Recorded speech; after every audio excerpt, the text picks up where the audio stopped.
Good morning, everybody from beautiful Bern, Switzerland. My name is Alexander Rosenov. I'm an interventional angiologist. Did my training here in Switzerland, worked 8 years at the university hospital, and I founded my own practice together with my friends, and we are affiliated to a private hospital now. Today's topic will be Mastering PTA. It's an interesting webinar presented by BrosMed, Embrace Life, from peripheral arteries to AV Fistulas. We have a very interesting and international speakers panel, and I quickly want to introduce them one by one. First speaker will be Dr. Tomáš Meliš from Czech Republic. Ahoy! He's the only interventional radiologist on the board. He's from Motol University Hospital in Prague, Czech Republic. The other members are all endovascular surgeons as far as I know, so good morning to you. Next speaker will be Dr. Abror Abdullajonov from Uzbekistan. He's an endovascular surgeon at the American Hospital in Tashkent, Uzbekistan. Next speaker will be Professor Evren ÖZÇINAR from Turkey. He's an associate professor at the Department of Cardiovascular Surgery in Ankara University Hospital. Good morning to you. Morning. Next speaker will be Dr. Mahmoud from Egypt. He's also an endovascular surgeon at the Ain Shams University. Good morning to you as well. So we would start. Good morning. Good morning. Good morning. We would start. Tomáš Meliš, the setup is like that. It's a 15-minute presentation, and at the end we have 5 minutes for discussion. Everybody, please feel free to pop in your questions in the chat as well, and I will read them out then to you. So good morning, Tomáš, once again, and the stage is yours. Thank you very much for your kind introduction. Ahoy to you. I will start sharing my screen. So as you have heard, I am the only interventional radiologist at this webinar, but thank you very much for this kind opportunity to be a part of this webinar. As Dr. Rosenov has said, I'm working in Prague in basically the largest hospital in the Czech Republic, Motol University Hospital, at the interventional department. Today, I have prepared my lecture that is going to be focused more on the cases and specifically on some complex and BTK interventions with some pedal arch integrity and inline flow restoration, and how POBA fits in this whole process of treating CLTI. In the beginning, I would like to try to tell you something more about the theory and maybe some definition. As you know, the definition has undergone a few changes in the last few years, but so far, for the most recent one or the most used is a combination of atherosclerotic peripheral arterial disease with more than 2 weeks symptoms of ischemia, tissue loss, confirmed by objective evidence of severe ischemia. So the definition of, the term CLI, the critical limb ischemia, should not be used anymore. Okay, so what are the guidelines telling us about the revascularizations? Well, it's quite obvious that you need to revascularize because the patient is at the critical risk of losing the limb. So this minimizes the tissue loss, promotes the wound healing, and preserves the limb function. We should always consider, not always consider, but consulted with a multidisciplinary team to see whether endovascular or surgical is better for the patient. But usually for patients with CLTI that are more fragile, more old, the endovascular strategy is preferred when feasible. And I have to tell you that this below the knee endovascular revascularization position statement by a group of authors is a very nice work. The group of authors also with Dr. Marco Manzi. I have seen him on a workshop and seeing him work with Dr. Palina. How they treat BTK is like a work of art. So this is where I get my inspiration, and this is how we also try to deal with the patients at our department.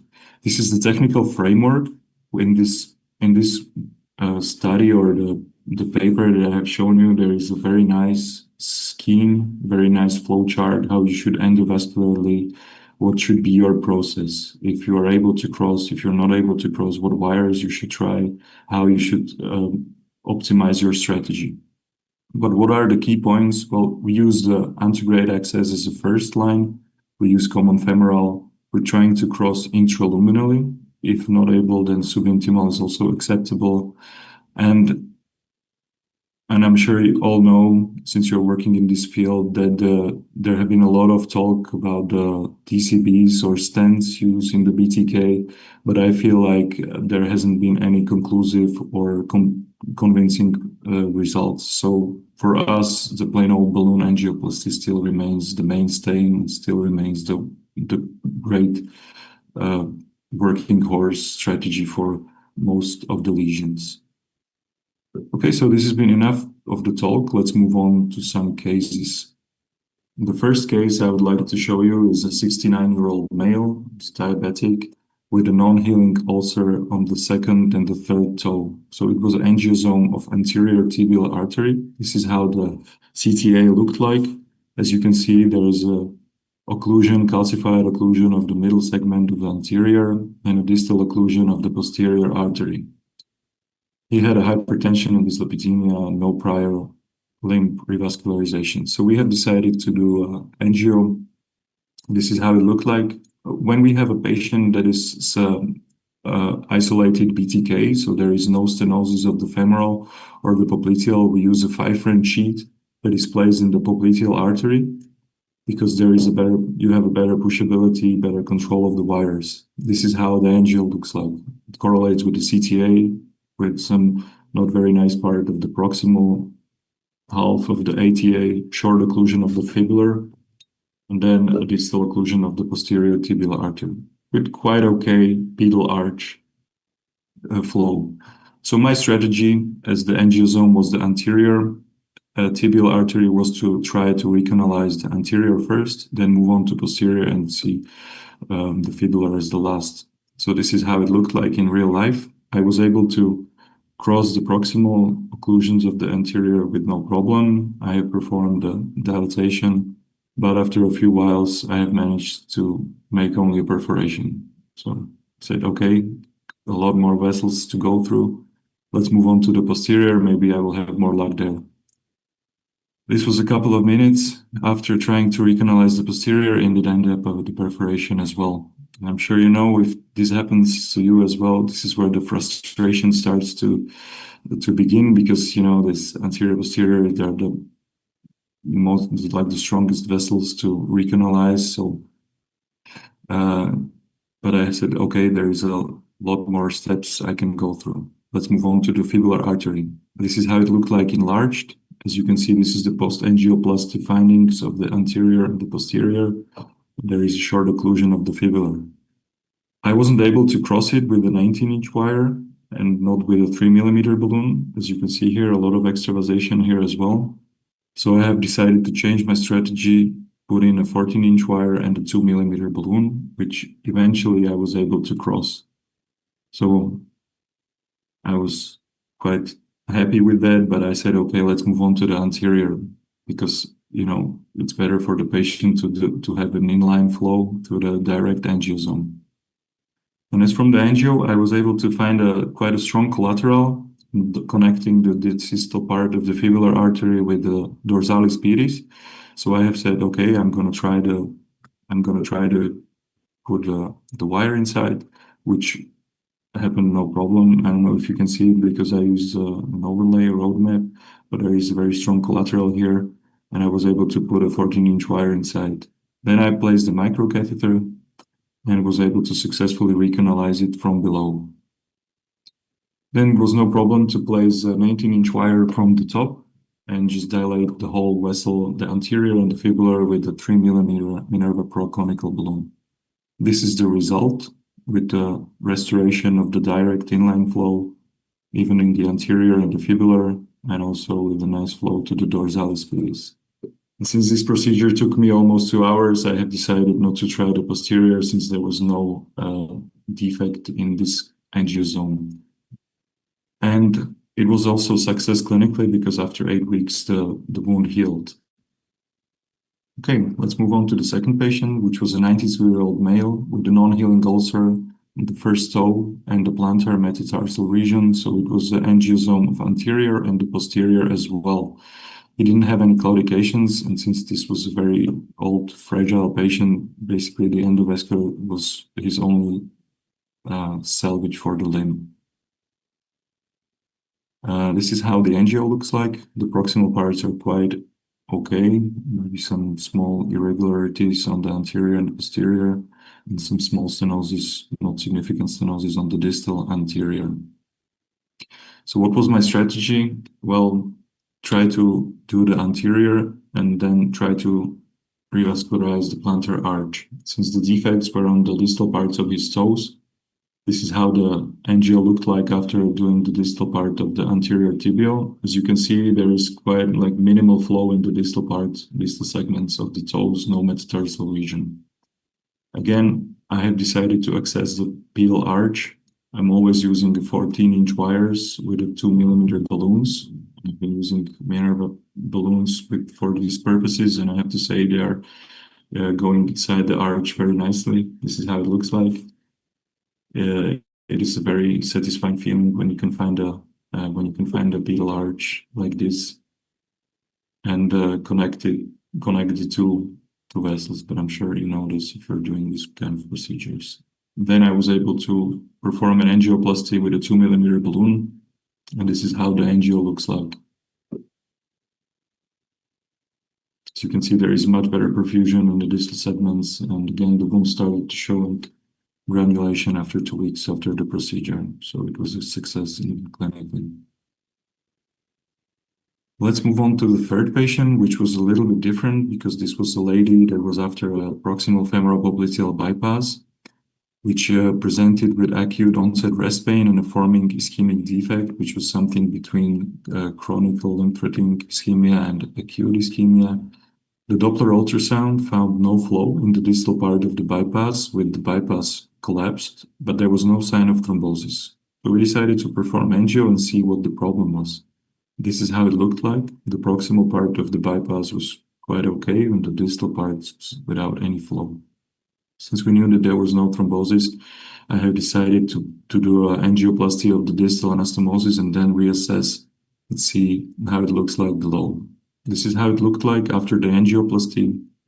Eventually, we have found out that this was a external compression from a fibrous band at the part of the distal anastomosis. So we have contacted the vascular surgeons, which after the endovascular procedures deliberated the bypass. But before that, we had to manage the outflow tract.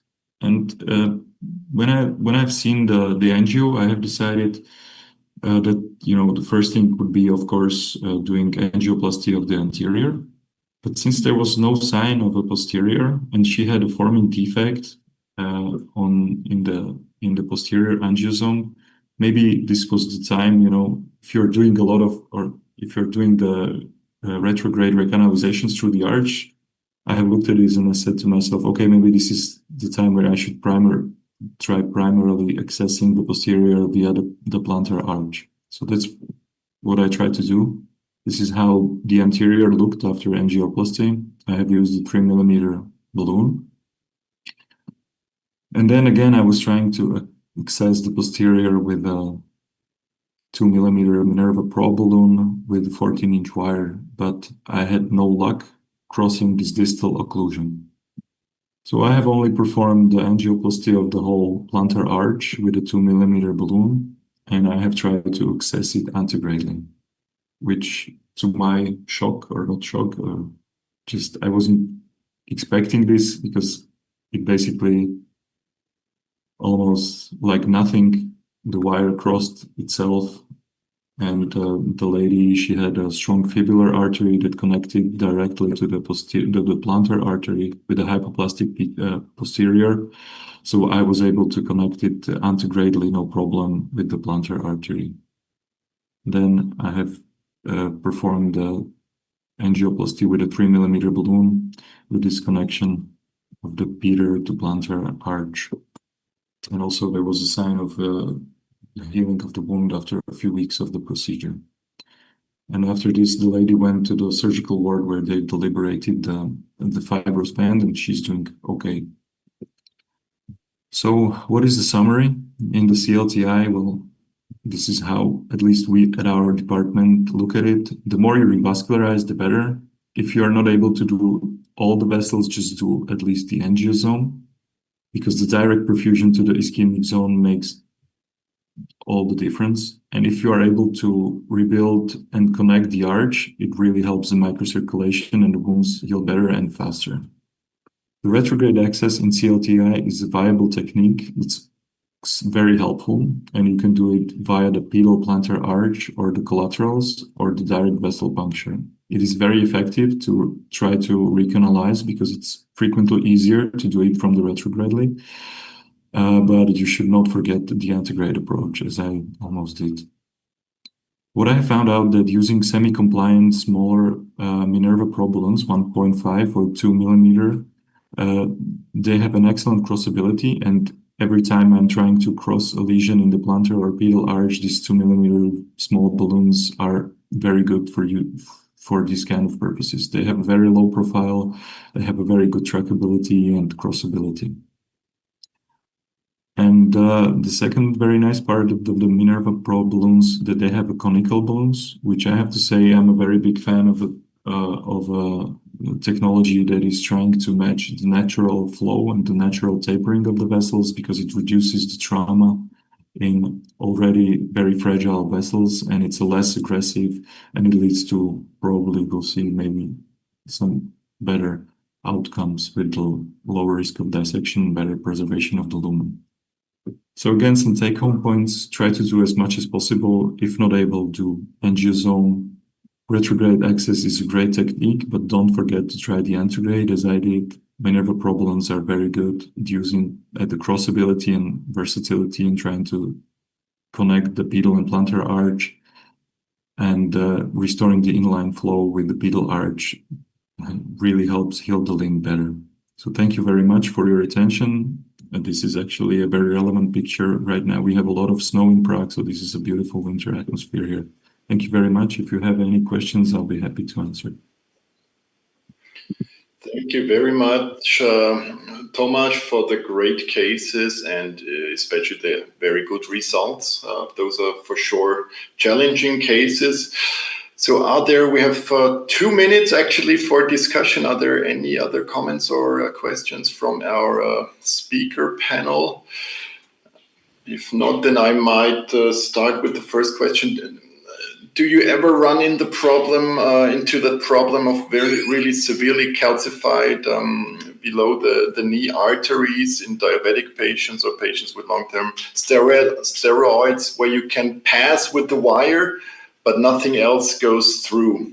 So if you have a pushability problem, do you have some tips, or what's your personal approach if you really have a pushability problem where you cannot advance any catheters, balloons, etc.? Well, yes, this is a very important question. It's quite an issue in the heavily calcified occlusions. Well, so far, I'm trying to, since I've been using these 1.5 millimeter balloons, I have always been able to cross. But there are some specific cases which happened quite some time before.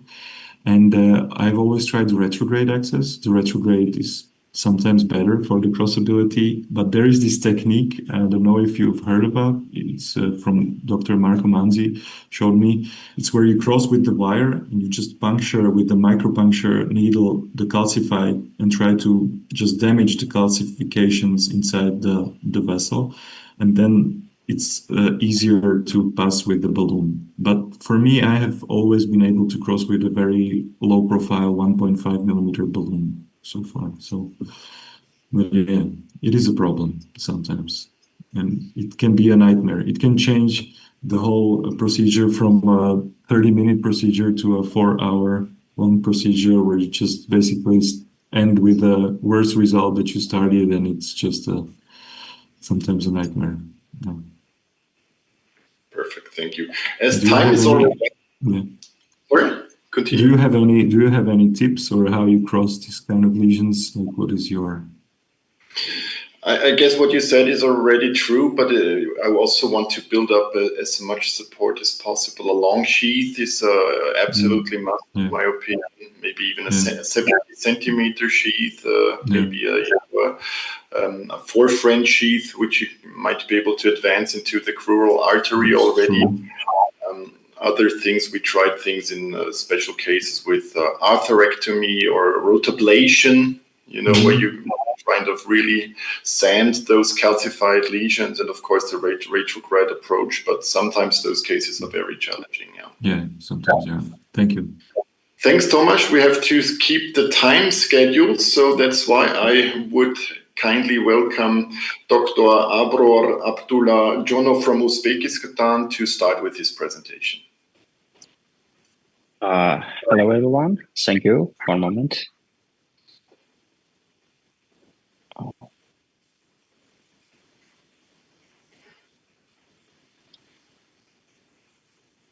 Can you see the presentation? Perfect. Perfect. So it was a great presentation from Dr. Thomas. My name is Dr. Abror, interventional radiologist, only interventional radiologist in American hospital in Czech International Hospital in Tashkent. In my presentation, I want to draw your attention to the deliverability, crossability of balance through calcified lesions. So I will speak about approaching calcified lesions in complex PED with BrosMed balance experience from Femoro-Popliteal to distal segments. So we know calcified lesions are hardened areas in the artery caused by calcium buildup, making the vessel stiff and harder to treat with endovascular procedures. I think 3 challenges in calcified lesions. Number 1, enable the perform guide wire recognition. The second, it was impossible to advance to device over the guide wire due to calcification. The last one, it's impossible to restore the optimal artery lumen during angioplasty. Let's look at evolution and vascular therapy. For PED, in the beginning, we use only PTA with balloons. After in our clinic practice coming stenting, BMS, and now we have DCB balloons and debulking device. Atherectomy. Next. Case number 1, male, smoker, left leg claudication. In this case, we use antegrade access using ultrasound.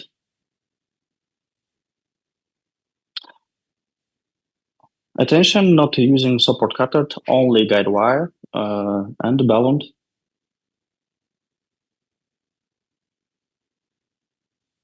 It was angioplasty 60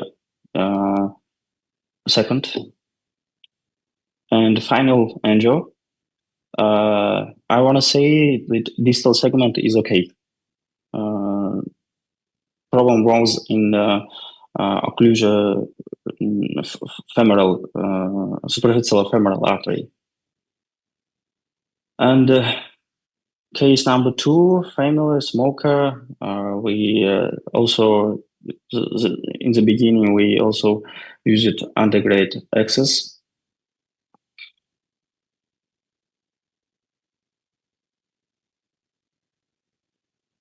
You can see how PTA, ATA vessels is occlusion. And failed reconciliation with microwire, we change access. We're using retrograde access.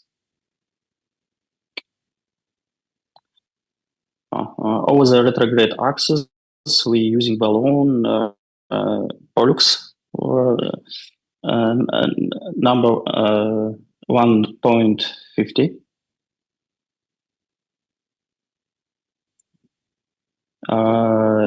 You can see how we hemostatic using with using balloon. And final angio. Let's move to the next case. Case number 3.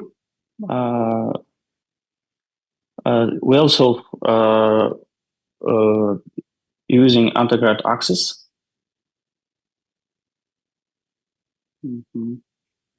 All distal segment is occluded. Strategy was antegrade recognition, and we get a result. I think it's a good result. And in our clinic, we using debulking devices in case we use it Rotarex with 6 range. You can see how we use it, the device.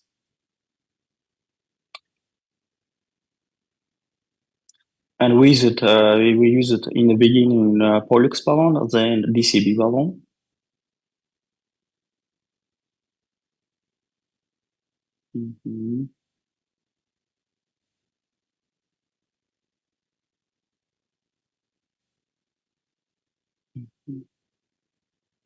And the final angio.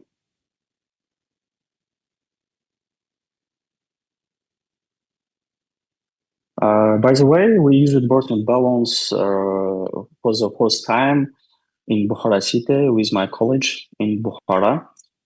Thank you for your attention. Thank you very much, Abror. Nice cases, interesting work. Are there any questions from the speaker panel? Okay, so interesting. And when you're using debulking devices like Rotarex, are you usually or routinely using it with a distal embolization filter or without? No, without embolization filter, without. Is it a common problem to have distal embolization or not so often in your practice? We don't often use embolization filter in our practice. And last year we one case we used embolization filters. Okay, great. And you're a surgeon too, right? You do open surgery as well. Is this correct? Yeah. No. I'm only interventional radiologist. I'm not vascular open surgeon.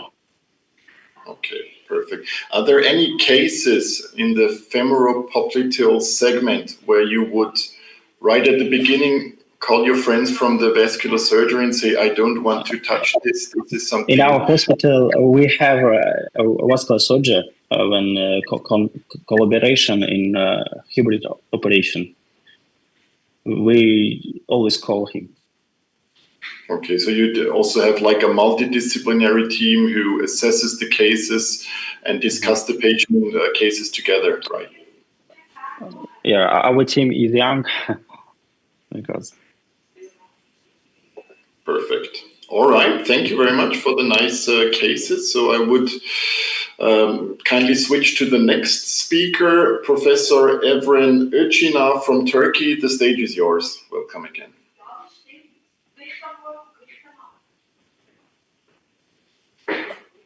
Thank you very much. I will share my presentation. Thank you for your kind invitation.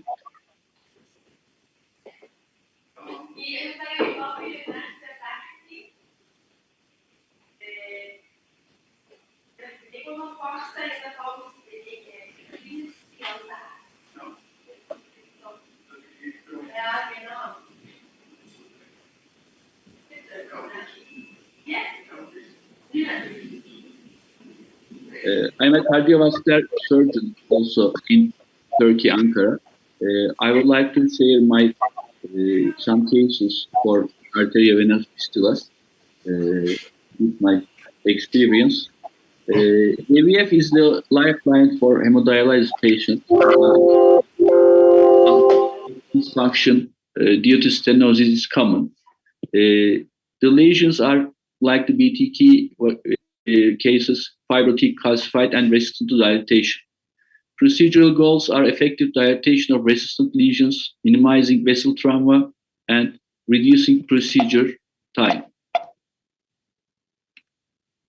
In these cases, TK balloon catheters are very effective, especially the challenging ones for the resistant fibrotic lesions require high pressure to dilate effectively.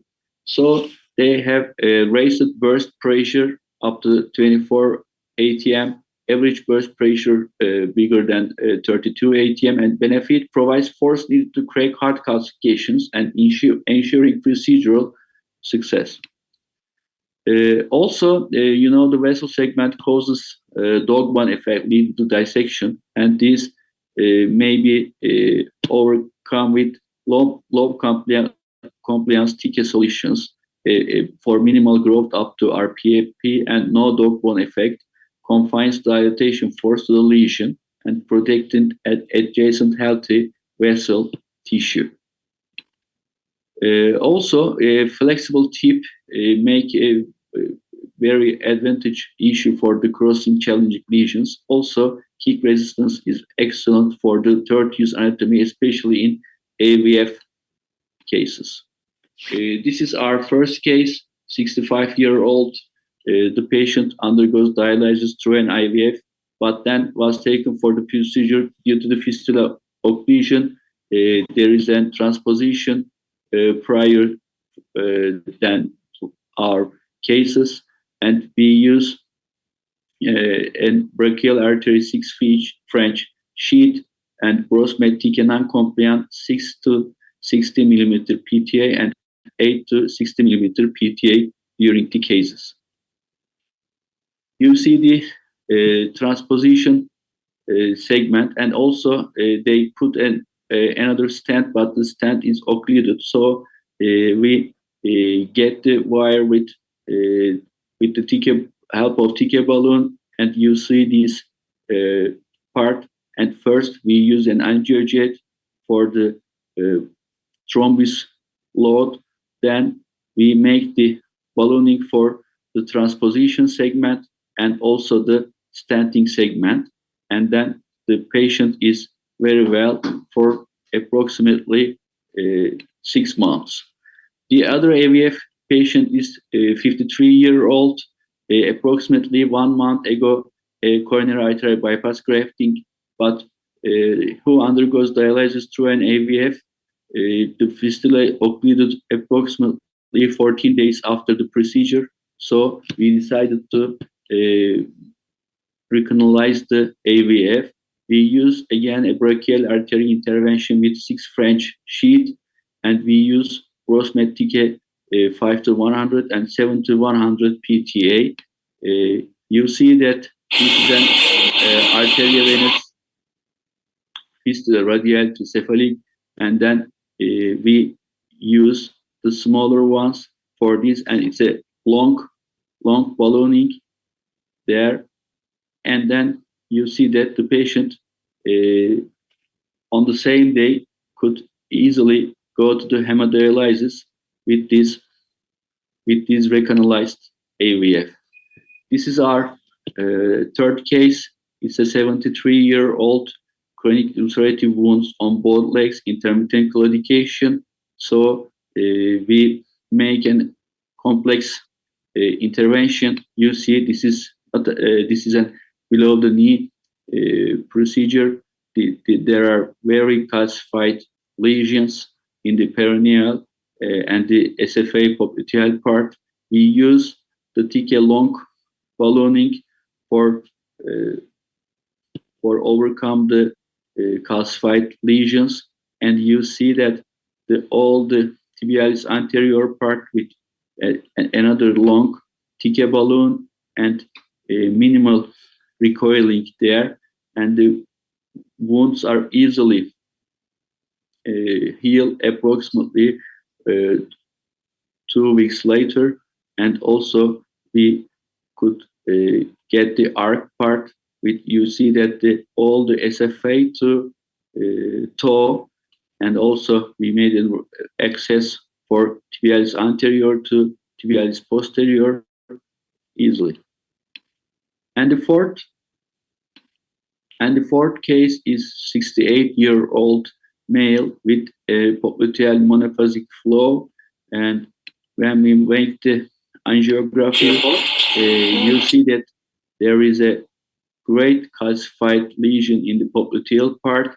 We couldn't achieve the access with the SFA and retrograde access, so we make another access for the tibialis posterior part, and then we make this antegrade access.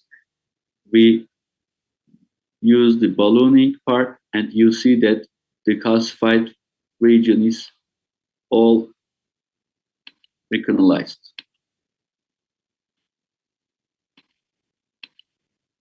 So PTA remains the gold standard for AVF maintenance. So TK advises clinical needs with high pressure for resistant lesions, and also precision to avoid vessel trauma, and superior deliverability for tortuous anatomies. Thank you very much. Thank you very much, Evren. Are there any questions from or comments from the other speakers here?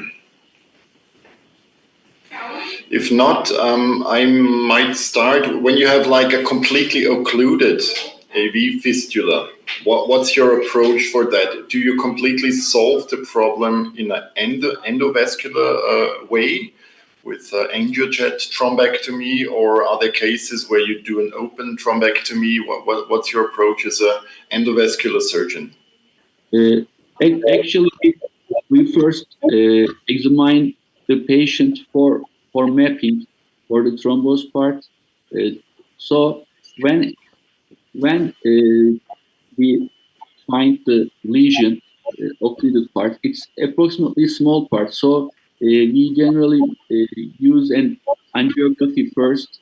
We see that angiojet gets some thrombus load, but I think that these parts, and we also talk with the patient about the transpose or remaking the fistula.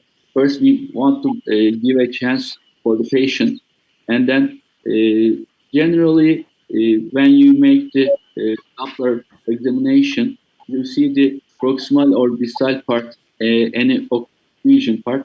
Then if we intervene it, we could get sometime approximately 6 months or 1 year.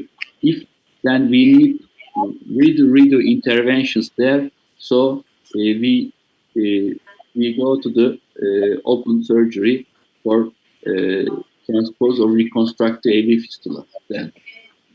Okay, so it's a base-to-base decision, basically. And other question, if you see a recoil problem after PTA in an AV fistula, which sometimes occurs, what's your approach then? Is it necessary, or how often do you have to put in a stent in those cases, for example?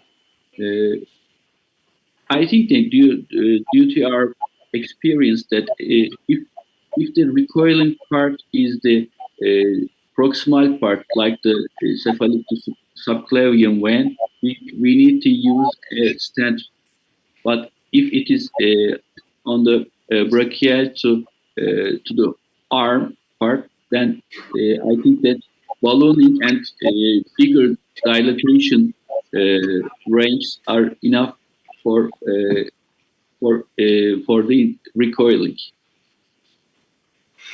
And how often do you run into a fistal rupture, for example, that there is a bleeding, a rupture after PTA, and what's your approach in those cases? I assume that yes, we may see some ruptures during that, but we have to also re-intervene, and we have to ballooning with very long time, approximately 5, 10, or 15 minutes. We have to need. I assume that for actually for the subclavian or axillary localizations are very challenging for these very tough stenosis. But if predilatation or smaller 4, 5, 6, 7, 8 French, if you go with these increasing sizes, then rupture rates are minimal, I think. Okay, if you see, you need longer times. If you can't overcome the problem, then you have to close the fistula and you have to make another one. It's life-threatening. So you recommend to do a stepwise PTA by increasing the size. That's important, huh? Okay. I think non-compliant balloons are better for this kind of challenging occlusions or stenosis in AVF. Yeah.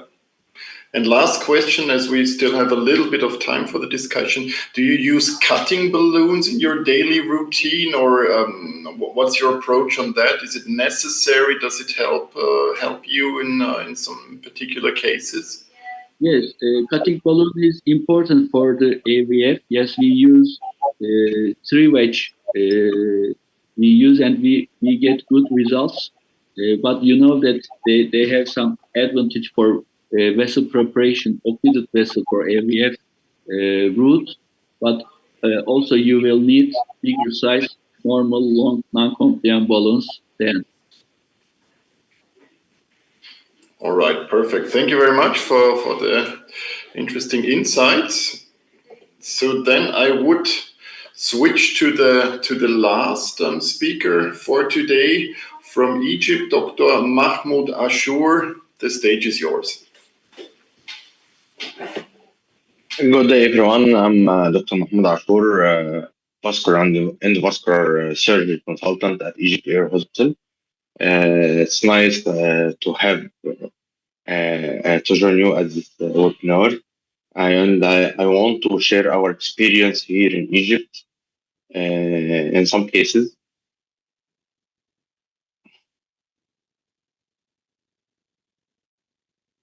Can you see my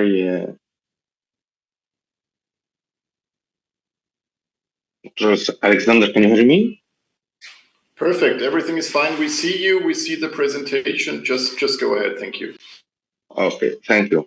I want to share, I'll talk about 3 cases in different modalities in vascular and endovascular surgery. The first case is a 45 years old male patient has history of iliofemoral DVT that was treated conservatively. After 5 years, the patient developed limb swelling, resolved by medical treatment. Venography show occlusion of the iliac venous obstruction. There was a discrepancy in the size of the cuff and size. So a trial of angioplasty was done through popliteal puncture. We could bust the lesion, and we perform a gradual dilatation for the iliac. In this case we use a tiki balloon for vessel preparation before stenting, and finally the result was after the last tiki balloon. Then we stent the iliac axis. Follow-up of this patient was so good. The patient there is a follow-up sequence for around now 5 or 6 months. There is a complete resolution of the lower limb swelling.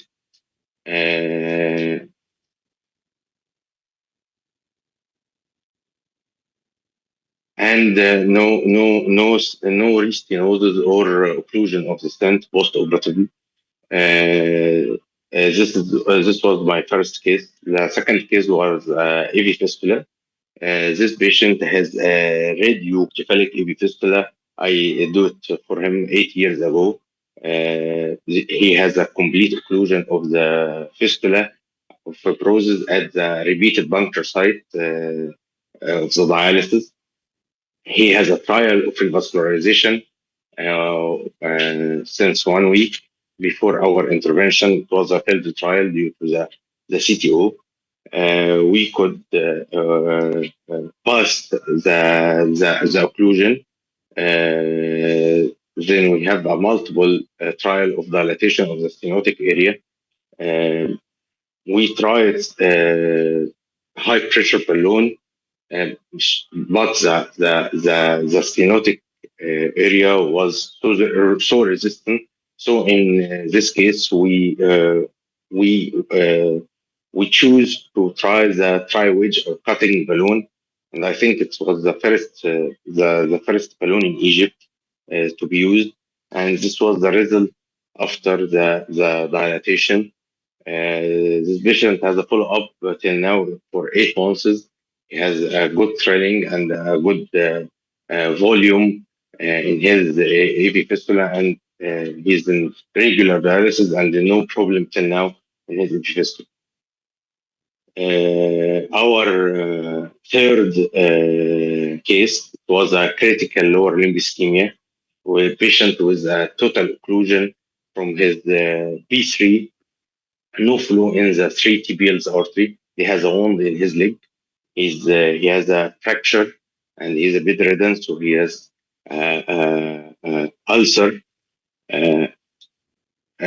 We started by 018 wire and balloon, Minerva balloon 2.5.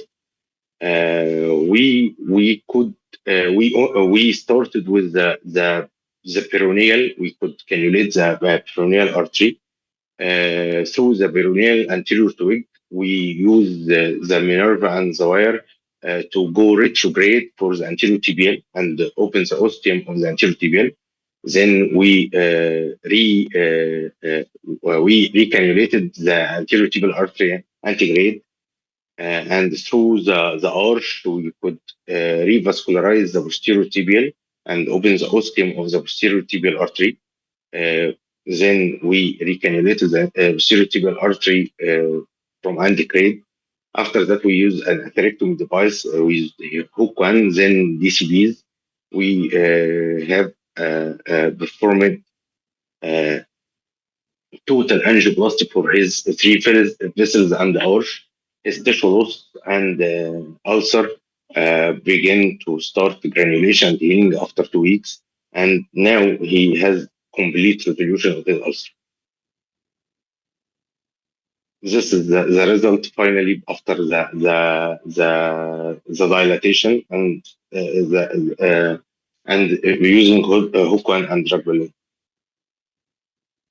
Thank you. So thank you very much, Mahmoud, for your interesting cases. It was a variety of different things, venous cases, arterial cases. Are there any questions from the other panelists here at the moment? Okay, so one question for you from my side, Mahmoud. What's the difference from one balloon? Is there a big difference from one brand of balloon catheters to another brand in your personal experience? Is there other advantages from one manufacturer to another one, or are they basically, for plain old balloons, are they basically exchangeable, or where do you see the differences? What one balloon can do better than the other one, for example? Have you got an idea on that? I think every balloon has its own characteristics and its own advantages and disadvantages. All the brands are tools. The good surgeon is to know how to use his tools. So for every lesion or for every case, I should have my specific instrument and specific balloon. For example, I use Minerva in tibial disease or CTO because it has it's hydrophilic and has a very low profile.